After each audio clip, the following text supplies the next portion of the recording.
Kalau ngomongin operasi plastik, pertama mungkin aku mau disclaimer ini ya hak masing-masing ya gitu. Betul.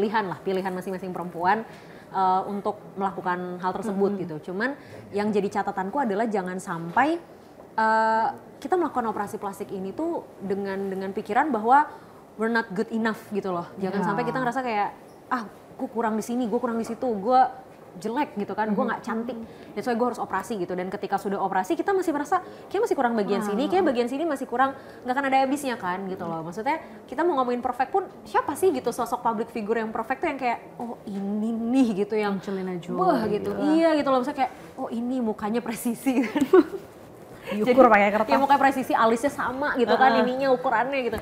Ukurannya tuh siapa sih gitu kan, susah juga ya untuk mencari titik itunya gitu. Jadi ini mempengaruhi psikologis sudah pasti. Cuman balik lagi pilihan masing-masing perempuan dan tentu pasti ada resikonya ya dari operasi plastik ini. Resikonya apa? Jelas kan pasti ada keterbatasan ruang dan gerak lah kalau kita ada bagian dari badan ataupun wajah kita yang dioperasi pasti kan ada keterbatasan. Terus kita juga pasti akan mendapatkan pro kontra, nggak usah dari netizen, dari orang-orang terdekat deh, dari keluarga, dari lingkungan sekitar itu kan pasti ada pro kontranya. Itu resiko-resiko yang harus kita pahami. Dan operasi ini kan nggak sekedar kayak operasi and then selesai cantik gitu, enggak, kan maintenance-nya ada. Iya kan, nggak cuma lagi. Iya gitu, nah itu kan pasti cost-nya lebih banyak. Dan itu adiktif ya katanya, kalau udah operasi hidung terus kayaknya jadi ke rahang mungkin, tiba-tiba ke mata gitu kan. Iya, karena kalau aku sih nangkepnya gini ya Kak, karena ada titik di mana kita merasa ternyata possible loh gitu. Ini iya possible untuk merubah sesuatu sesuai dengan ekspektasi kita. Jadi ketika satu sudah berhasil, coba deh yang lain. Iya benar-benar. Tapi kan kadang banyak ada, ini mungkin untuk OP sendiri itu kan untuk kalangan menengah ke atas nih ya, bagi-bagi yang mampu nih ya. Tapi untuk yang menengah ke bawah mungkin yang dia juga punya obsesi tertentu dengan seseorang yang mereka kagumi atau yang mereka ingin jadi seperti itu, akhirnya kan menggunakan operasi yang abal-abal ibaratnya gitu kan, yang pada akhirnya mungkin akan merugikan dia juga kayak gitu ya. Itu kan jadinya apa ya, nggak baik tentunya ya untuk perempuan gitu. Tapi sebenarnya sendiri dengan operasi ini apakah bisa menyembuhkan luka pada akhirnya ke depannya? Ini tuh aduh iya juga ya, ini tuh kayaknya sebenarnya cuman pelampiasan aja sih, kayak kayak ada kan orang-orang mungkin kalau ngomongin itu ada yang bilang kayak istilahnya kenapa operasi ya karena abis patah hati, abis galau apa segala macam. Ini tuh kayak otak kita gitu ya, maksudnya otak kita berpikir, mindset kita nih berpikir bahwa lebih baik kita mengalihkan rasa sakit kita ke operasi daripada kita berfokus pada rasa sakit hati kita gitu. Padahal kan balik lagi ini pengalihan doang sih bentuknya gitu. Jadi apakah akan menyembuhkan rasa sakit yang kita punya? Enggak juga. Dan apalagi kalau ngomongin tadi ya gitu, orang-orang yang memaksakan dalam tanda kutip untuk operasi. That's why tadi aku bilang kalau mau operasi ya silakan, itu haknya masing-masing selama memang budgetnya ada, tidak memaksakan, tahu resikonya. Kalau emang budgetnya nggak ada terus maksain operasi, itu bukan jadi bikin kita lebih cantik, malah bikin kita jadi lebih overthinking akhirnya gitu. Karena kan banyak hal yang dipaksakan akhirnya. Dan operasi juga tidak selalu berhasil kan. Ada yang mungkin kita harapannya hidungnya mancung, ternyata agak sedikit ke kiri gitu.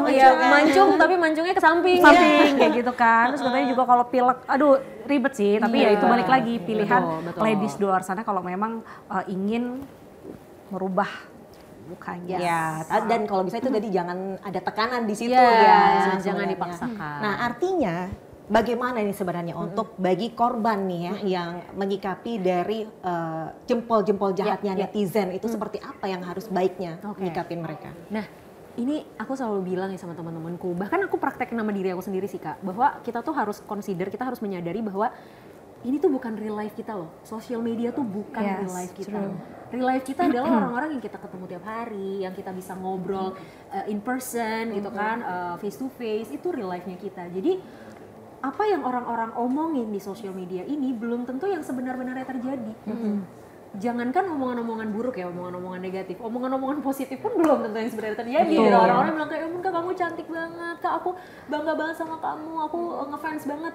Belum tentu juga gitu loh, maksudnya it's not a real life gitu loh. Jadi kita harus menyadari itu bahwa ketika ada ketikan-ketikan buruk itu, ini bukan real life gue gitu. Jadi artinya kalau kita punya mindset ini bukan real ya, ini juga adalah komen yang nggak real gitu. Kita harus punya mindset itu pertama. Terus kedua, kalau aku tuh gini ya, ini mungkin caranya beda-beda tiap orang. Tapi kalau aku akhirnya gini, kalau komen-komen buruk ini atau komen-komen yang apa ya, yang julid-julid gini tuh kadang kalau aku lagi memang capek, energinya lagi nggak ada atau lagi males tuh, ya pasti aku abaikan. Kalau terlalu berlebihan, ya udah ini aku punya hak kok untuk ngeblok orang ini gitu kan. Itu haknya kita. Kita ada pilihan block, mute, hide gitu kan ya.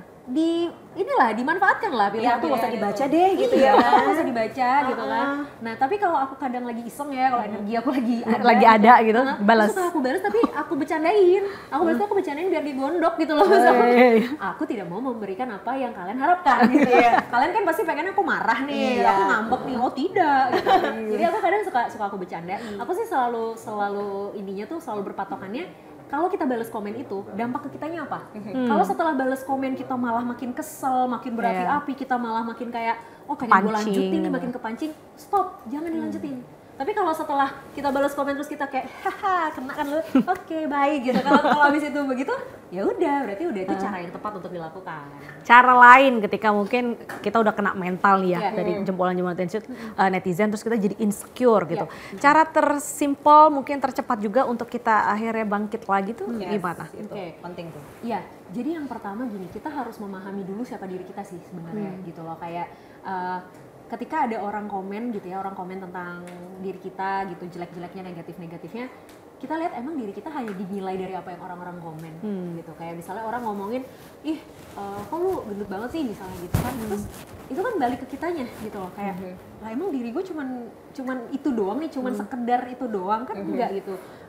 Gue punya prestasi, gue punya otak yang gue pakai gitu, ibaratnya badan gue alhamdulillah masih sempurna misalnya gitu kan. Jadi itu yang di-encourage gitu, banyak-banyak encourage diri sih. Nah lalu yang kedua, balik lagi karena komentar ini bukan real, maksudnya it's not our real life, kita cari validasi dan penenangannya itu dari orang-orang yang ada di real life kita. Support system ya jadinya ya. Betul. Iya, karena meskipun itu bukan real gitu kan, kadang suka berdampaknya besar ya, sampai ada yang mau bunuh diri lah. Dampaknya besar. Iya, itu yang mengkhawatirkan gitu. Itu artinya kan kita juga harus bisa apa ya, mengatasi diri kita sendiri ya, dan mengenal diri kita sendiri tadi ya. Kemudian apa yang harus kita lakukan, atau untuk si netizen ini yang jahat-jahat ini apa sih maksudnya kita bisa perlukah netizen itu diedukasi atau gimana ya? Kayak capek banget ya edukasi netizen. Bercanda netizen. tapi kan ada ungkapan netizen selalu benar. Apa kata netizen? Sebenarnya gimana ya, maksud aku susah sih. Kita gini, mungkin sebenarnya daripada kita berfokus pada how to ngadepin netizen, bukan gimana ngadepin netizen, gimana mengubah netizen ya, karena itu pasti susah ya. Tapi kita harus memahami bahwa resiko kita bersosial media itu pasti akan ada komentar-komentar tersebut. Jadi apa yang orang komentari ke kita itu tergantung dari apa yang kita tampilkan sebenarnya di sosial media. Kalau ternyata itu berdampak ke kita, ya kita yang take control diri kita. Either mau kita matiin kayak komennya, atau misalnya kayak tadi kakak bilang mau diaktif dulu untuk sementara gitu, atau ya nggak mau nongol dulu deh, ya nggak apa-apa selama kita merasa oh kita butuh space dulu nih untuk heal diri kita, healing, ya nggak apa-apa dilakuin.